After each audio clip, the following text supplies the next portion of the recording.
Today, I start my overland trip to the Arctic Circle in winter. It's like almost minus 30 degrees Celsius. But there's over 1,000 miles between the Arctic and where I am right now.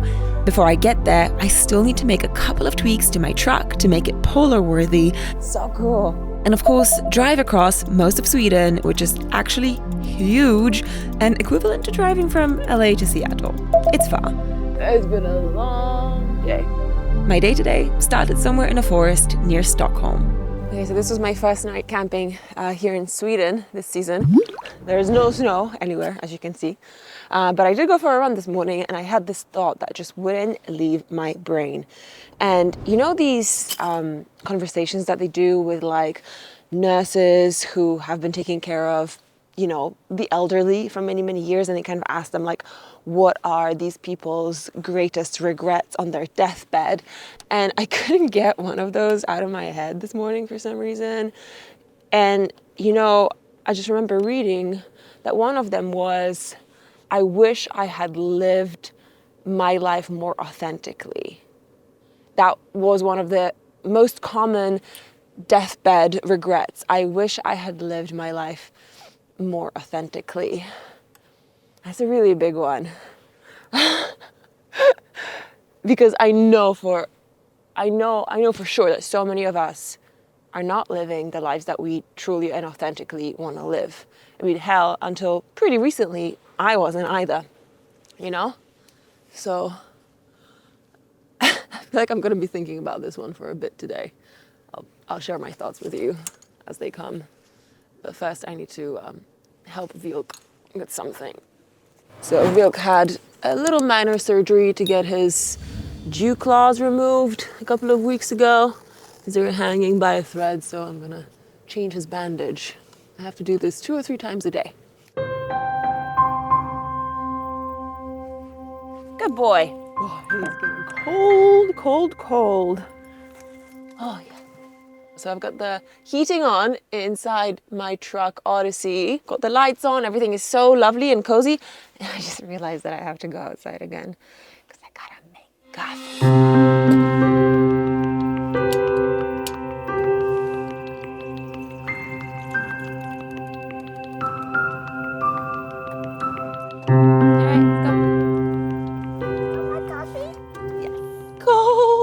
It is so cold outside. It is so warm in here. Oh my God, I love this. Anyway, the reason why I think this statement has been on my mind and why I think this statement is so powerful, like that statement of regret, like I haven't lived a life that felt authentic to me. I think it's powerful because it's not a one-size-fits-all solution. Right? It's not saying you have to go and travel the world to live a worthy life, to live an authentic life. It's not saying you have to go set up a family. It's not saying you have to not set up a family. Like, it's not giving you a prescription. It's just giving you a very like solemn statement of like, go and have a think about what feels true to you, what feels authentic to you in life, and go and pursue that. You know what I mean? So it's like, everybody has to go and work it out for themselves. You have to go and work it out for yourself. Like nobody's gonna give it to you on a silver platter, right? Which I think makes it a lot harder because I think we, you know, the thing that we love the most is just quick fixes and quick solutions. This isn't one of those.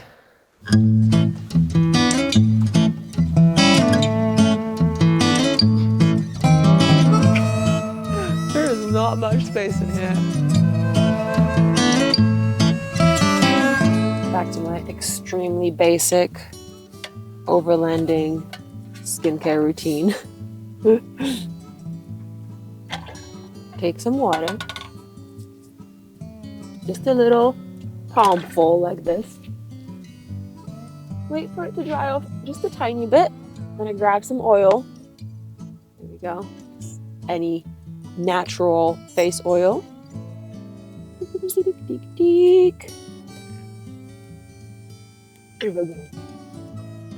You know, I did go to like a beautician the other day for something, and she looked at my face and she was like, you need to go and get your face like micro I don't know, micro peeled or something. She said words that I was like, I don't understand what you're saying. And that all sounds absolutely terrifying.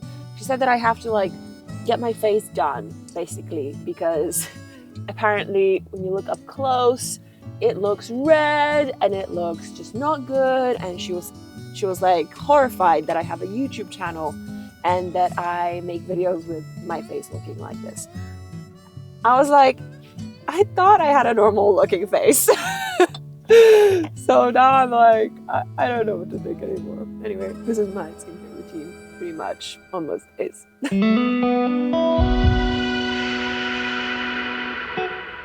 Well, I didn't take her up on her offer to beautify me because I figured that since I'm going to be up in the Arctic Circle in outrageously low temperatures, dwelling in my truck, her treatments would probably go to waste. Anyway, this morning I have something really important I need to attend to, and that is to change my tires to proper Arctic ones that will keep me safe in the far north.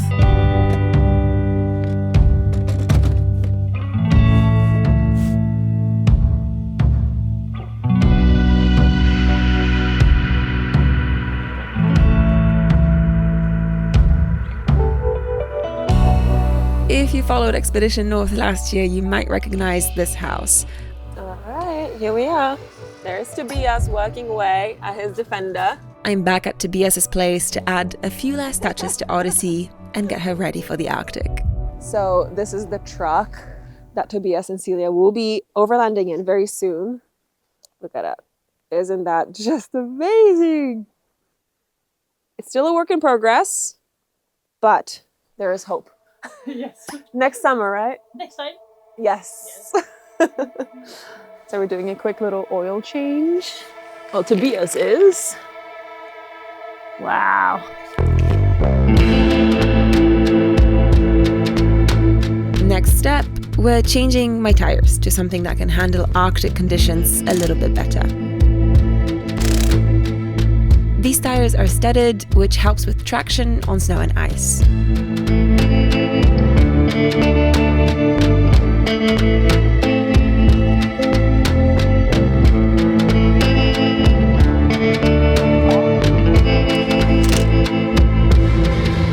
So it's all done. New set of tires is on. These should definitely help keep me safe in the freezing Arctic conditions up north.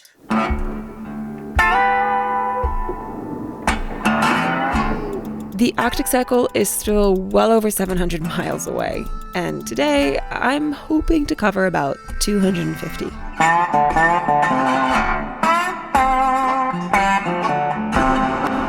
all the snow? I feel like if I stay in this color palette any longer, that's gonna be my deathbed regret. I'm not even kidding you.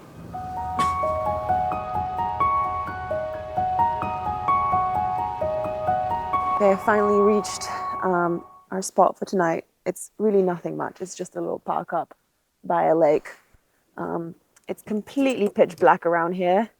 And so I can't really show you around just yet. It's been a long day.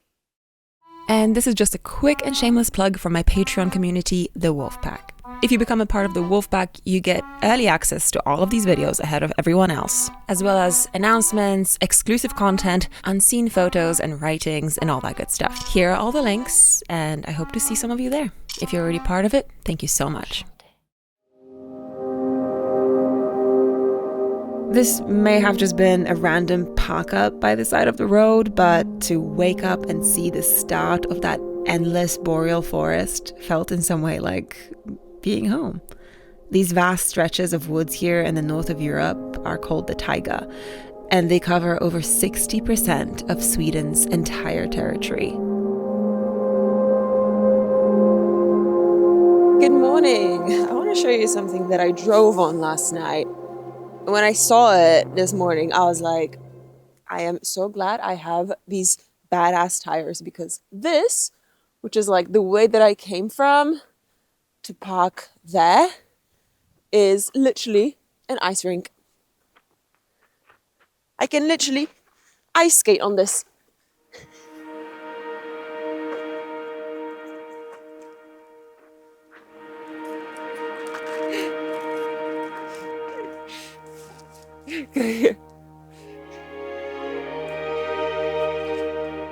So back to this whole question of like authentic living, because to live authentically is such an individual and subjective thing that only you can know. That also means that there's going to be other challenges that will come with it. Like people will not necessarily understand why you're doing certain things the way you're doing them, why you're choosing to live your life the way that you're choosing to live it, because it is so very much your own and it's so very much an individual thing.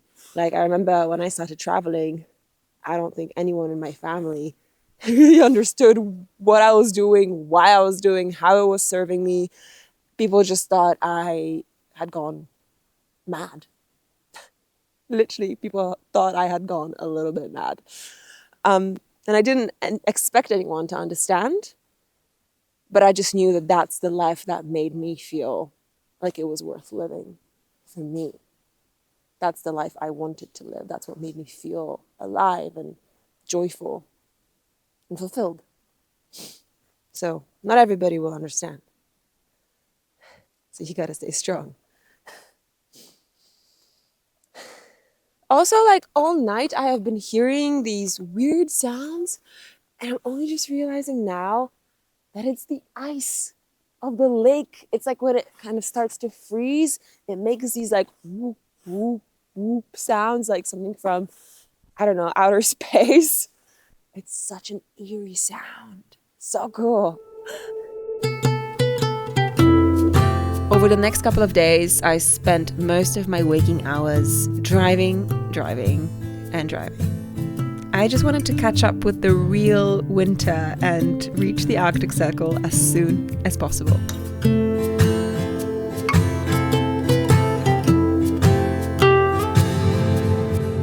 Okay, it's been a lot of driving, but finally I'm about 10 kilometers away from the Arctic Circle, and I spent last night in this spot. There's a couple of other people here. It's a wild campsite. There's no amenities. It's up on a hill. And I woke up this morning, went outside, and looked at the thermometer. And I saw something completely outrageous. I almost don't want to show you because it's hard to believe. But the temperature right now is this. Yep, it's like almost minus 30 degrees Celsius. That's insane. When it's that cold, you can feel it because the hairs in your nose start freezing up. The hair around your face starts freezing up, as you can see. And Wheelock is like wearing his coat now because I figured it's probably a little bit too cold for him. So, Jesus. But you know, at the end of the day, this is what I wanted. The Arctic Circle in the winter. We're doing this.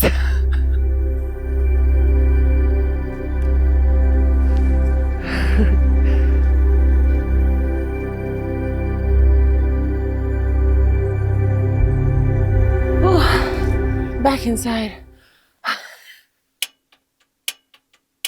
Well, apparently it's so cold that even the gas cooker doesn't want to turn on. It looks like I'm going to have to give it a little push with a lighter. Oop.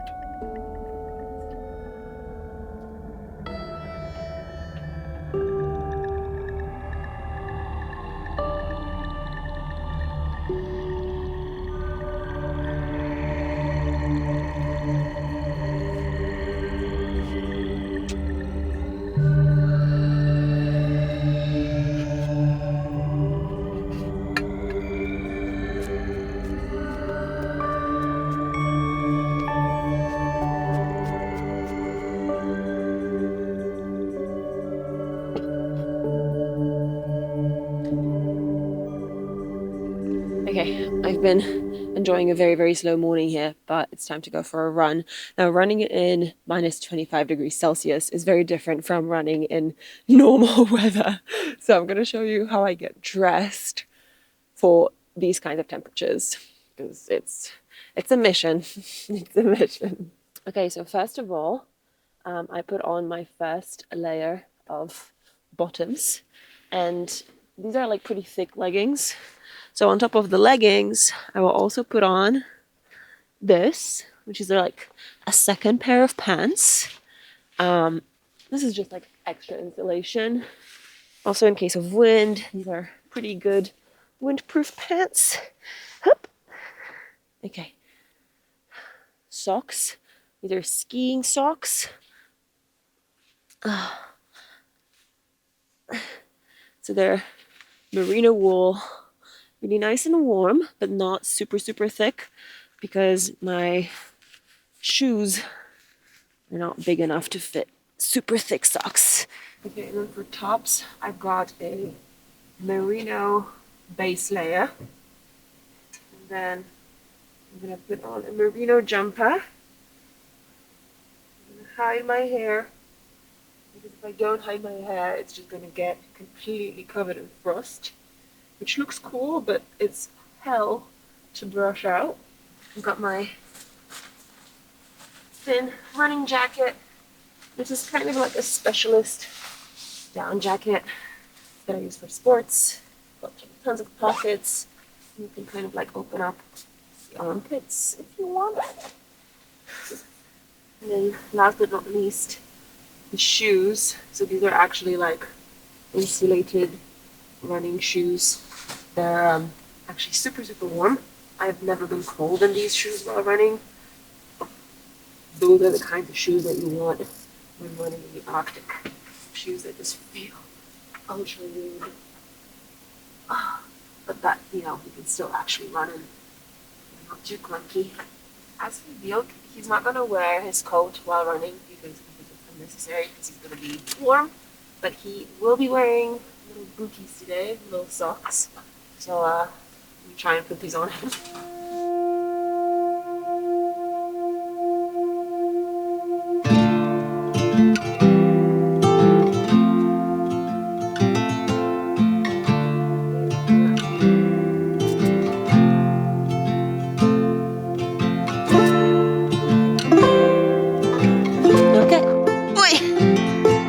Okay, I think we're ready. Let's have a look at the temperature. Well, I think it's like a degree warmer. Still about minus 25, 26. This is ridiculous. But what a beautiful day here in the Arctic. Oh my God. Whew. Hey buddy, come here. You want to go running?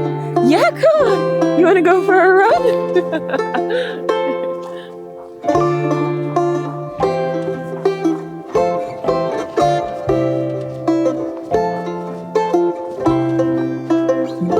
Okay, I just got back from my run. This is what an hour and 20 minutes of running in minus 25 degrees does to you. That's great. Anyway, I'm gonna let Wheelock cool off for a few minutes before I stick him back in the car. And then we're gonna spend the rest of the afternoon and evening in the truck in Odyssey, nice and warm, cooped up and cozy. So if you look around now, you can see that the sun is somewhere there. It only rose for like a few minutes today, which is kind of wild to see. I got to capture that on camera, but it's been this kind of light for most of the day and it's just so magical. Oh my God, I'm so happy to be here. So happy.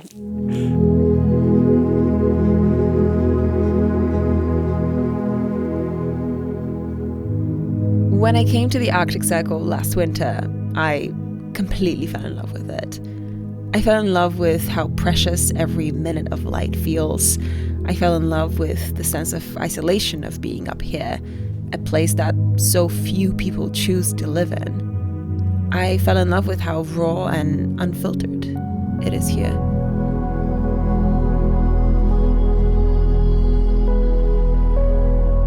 Being here feels like choosing an option that few people would understand, but that feels truly authentic to me. So this is how I chose to spend my winter this year, and I hope you come along for the adventure. There's just one more thing I really need to show you. This toy is just a piece of string, okay? It's just string, and look at it. Oh my God, it's like made out of metal. I can't even bend it. It's completely frozen solid. Wheelock, this is your toy. How are you supposed to play with it now? I don't know.